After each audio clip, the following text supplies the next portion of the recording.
અમદાવાદમાં બનેલી પ્લેન દુર્ઘટનામાં જંબુસર તાલુકાના સારોદ ગામે રહેતો 25 વર્ષીય યુવક સવાર હતો। દુર્ઘટનામાં તેનું મોત થતાં પરિવારમાં શોકની લાગણી છવાઈ હતી।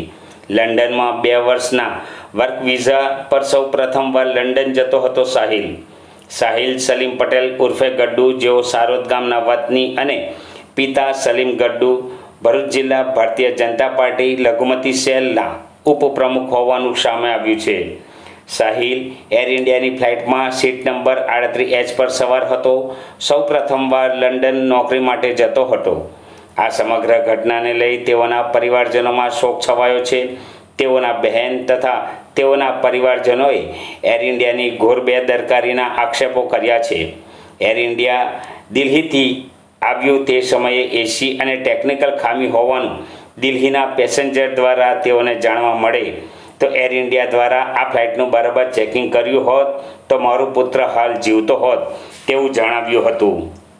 સલીમ ઇબ્રાહિમ પટેલ સારોદ, કાલે મારો છોકરો સવારે 5 વાગે નીકળ્યો લંડન જવા માટે। લંડનની વર્ક વિઝા મળેલી 2 વર્ષની, અને મારી વાઈફ સાથે ગઈ હતી। અને પછી મને લગભગ 2 વાગે જાણવા મળ્યું કે ફ્લાઇટ ક્રેશિંગ થયેલું છે। તો મને પછી એવા સમાચાર મળ્યા કે દિલ્હીથી લઈને આવતું હતું ફ્લાઇટ, એ ફ્લાઇટમાં ટીવી ના ચાલતી હતી, એસી ના ચાલતી હતી, કોઈ જાતની સેવા ના હતી। તો ખરેખર એરપોર્ટવાળાને, એર ઇન્ડિયાવાળાને ફ્લાઇટ ઉડાડવાનું ના હતું, ચેક કરવાનું હતું ફ્લાઇટ।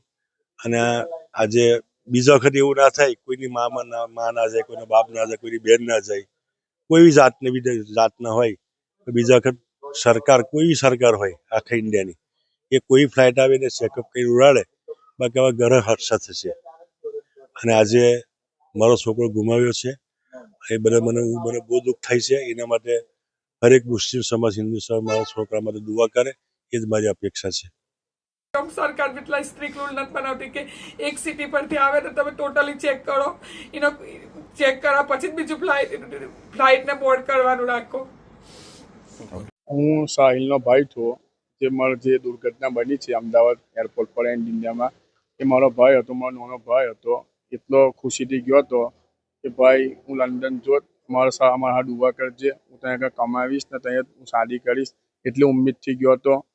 ને જે એર ઇન્ડિયા જે દિલ્હીથી આવેલું હતું, તો અહીંના પેસેન્જરો એવું કહેતા હતા કે આ ફ્લાઇટમાં બહુ ટેકનિકલ ઇસ્યુ છે, એસી નથી ચાલતું, ટચ નથી ચાલતું, તો પછી આ એર ઇન્ડિયાનું ફ્લાઇટ ઉડાવવું જ ના જોઈએ। તો અહીંના પેસેન્જરો દિલ્હીથી આવેલા આવું કહેતા હોય તો પછી ફ્લાઇટને ઉડાવ્યું કેમ? ફ્લાઇટને ઉડાવવું જ ના જોઈએ। તમે પૈસા સારું આ ઉડાવી દીધું, હવે મારો ભાઈ જતો ગયો, હવે મારો ભાઈ કઈ રીતે આવવાનો? અમારો તો હવે ગમ જ રહી ગયો ને આખી જિંદગીનો।